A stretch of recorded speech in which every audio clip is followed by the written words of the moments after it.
Inilah pekerjaan mantan ajudan ketua DPRK Aceh Timur sekarang. Gara-gara korban DPRK, ajudan ikut korban. Ya. Sekarang jadi kepala tukang yang handal. Ada NU lagi kan, nama tu. Ke Myanmar ke pegahnya ke pegah haji. Ke Myanmar kerja ke ro. Yang dana urung kri bayu ke tukang. Motor-motor kenayan. Motor maya kurung jamun, motor saruk keh nganya. Be ana motor saruk keh. Deman bataku ke cetak, setengah haji sini. Nyamban tukang haji ke tu. Betul-betul ikong.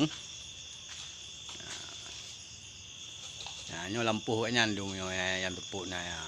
Tak luah lampuh ke. Ni tepak dengan meter, murtuh meter.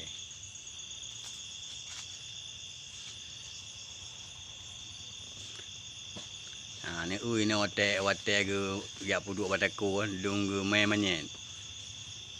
Ya. Ya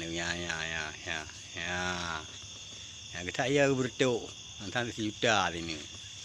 Tajam tabluk tu bandum. Kamali bunuh 5 grade 4 lehen ni. 4 lehen ni pegak 6 ni.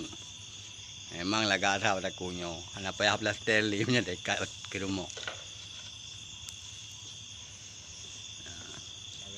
Berarti yang genyo mantan ajudan ketua DPRK Aceh Timur kajik ke korban